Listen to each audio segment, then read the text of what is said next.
Hey folks, Triple Crown here, coming to you from Vancouver, British Columbia. This is a round 6 summary of Global War 1939 YouTube Wars against HuntLikeDave. This was a very fun round, some cool stuff's happening on the board, and I'm glad the game is playing out the way that it is, because my last solo game, there was a point when I was the Axis, when I was Germany, and this is exactly what I wanted to do. But we'll talk about some other stuff on the board before we get into the big surprise. And that is over here in North Africa. Currently, the Italians, they've been doing a really good job with their air transport and their military bases, which now are have been destroyed under British control at reinforcing Tobruk, and they currently have the unit advantage. So very, very good for the Italians. The British, this turn, they did not spend any money in Cairo, and we will talk about the reason why. They do have 3 naval transports sitting here in C-Zone 47, which could, take a shot at Greece, which are open, take a shot at Corinth and Sicily and Sardinia or Taranto.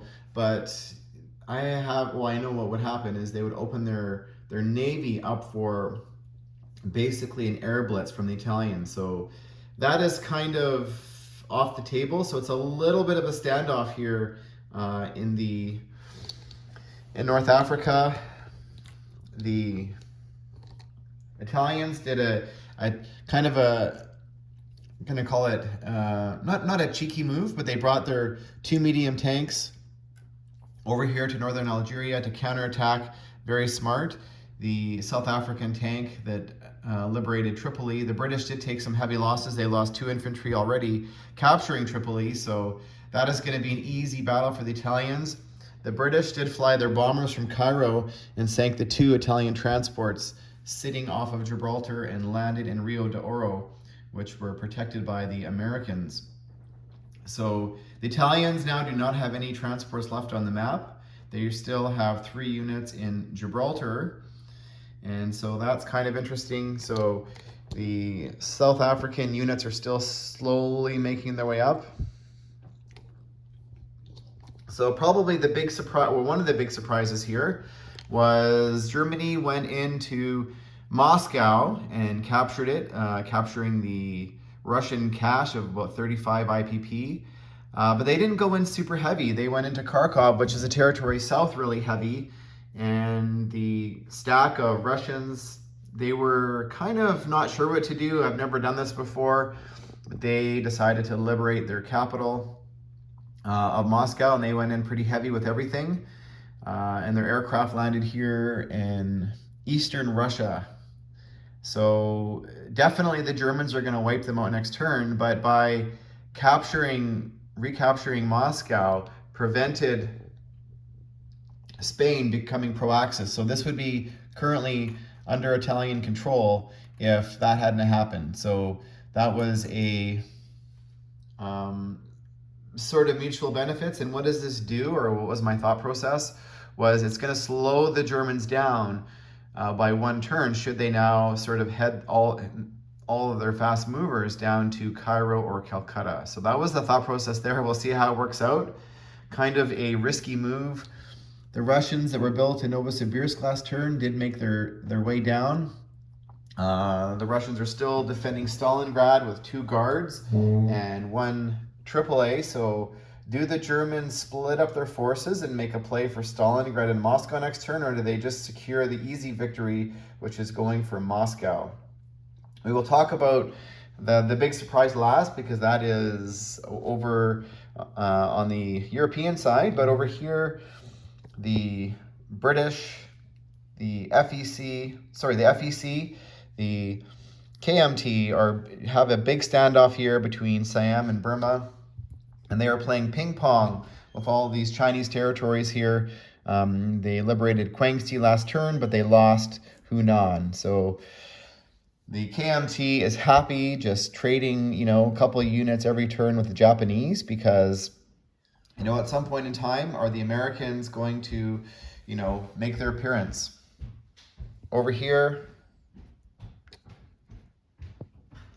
the Japanese backed out of Shanxi into their Peking, and the KMT followed up. They are wanting to tempt the Japanese from wiping them off the board. There's certainly 9 units there, and that is because the Russians are in tow. The Russians have about 10 units themselves. The Japanese have about 15 or 16 units there. I haven't counted, but so they would definitely win that battle. The Russians also did a walk-on into Korea, just trying to slowly break the Japanese economy. And we'll see sort of how this plays out here.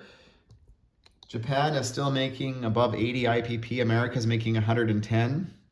All this Navy here, the Japanese Navy, is all sitting in Sea Zone 106 at a naval base. So it's ready to, you know, basically it's still larger than the American Navy, so it's just waiting to see what the American Navy does. The Japanese did build a Yamato and a couple destroyers last turn and a couple infantry in Tokyo.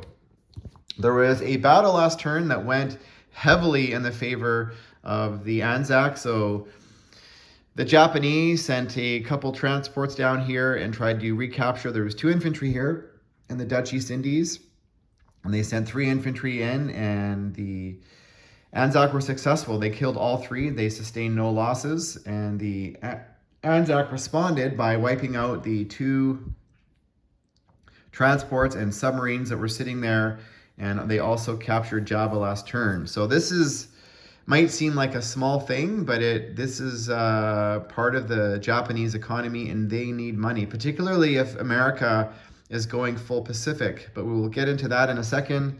Anzac built a naval transport here off the coast of Australia, a tank, and another Z-Force infantry, which is kind of attacks +1 or defense +1 when doing an amphibious attack.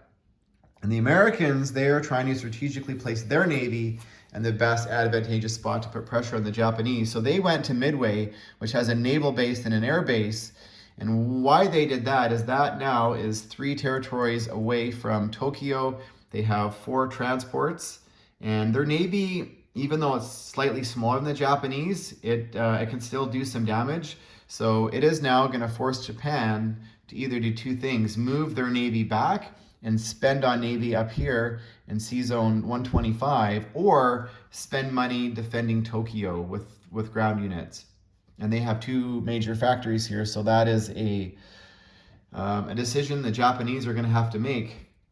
But now that the Anzac are coming from the south, you know, what does Japan do? Do they split up their Navy? Do they try and go after this Anzac fleet and try and keep some of their economy?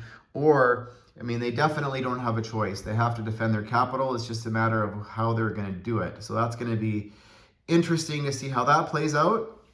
The United States did not do a full build in the Pacific last turn. They just built a couple naval fighters, a battleship, an attack transport, and a destroyer. Well, why are they spending money and not all of their cash in the Pacific? And that is because, surprise, surprise, I don't even have it on the board.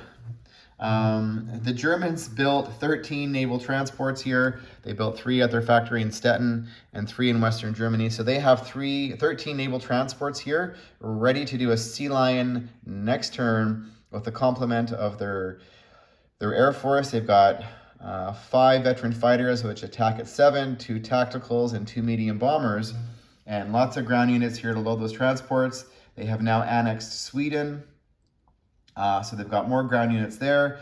So how did the British, the Americans, and the Canadians responded? Well, they built a fortification in London, 10 infantry. The Canadians dropped off 4 units. The American fighters in Washington flew over, and they dropped off 2 units themselves. So there's currently 5 units in Liverpool. I don't believe the Germans can capture London next turn. There's a rule that when the British infantry that are defending London defended a +2, so they'd be defending at a 6, and the ones that are in a fort are defending at a 7, and all aircraft are +2. So that's pretty devastating. But we anticipate a double Scotch, or what used to be called the double Scotch, but England is now 3 territories. So we're basically, Germany is going to be doing a big landing here in Liverpool, and then going back on the following turn, building more units, and coming back the following turn and doing a big play for London. So that's going to be interesting to see how that plays out. Germany did not build any fast movers here at their Axis miners last turn. They just build their basic infantry and sort of smaller ground units that are built by the Axis miners. So is Germany going to be forced now to spend a little bit more money over here to make sure that they have a push to either go for Cairo or Calcutta? The Canadians built a naval transport so they can bring over a tank and infantry and artillery next turn. The Americans built 3 naval transports and a battleship and a couple medium tanks and a couple Marines, so they can bring over 6 units next turn. So it's going to be interesting now. The Sea Lion is on the table. That is a victory city. How are the Allies and the Axis going to play out? So round 7 is going to be huge. It's going to be a lot of fun to see what happens, and I'm very happy this scenario is playing out. So thanks for watching, folks, and stay tuned.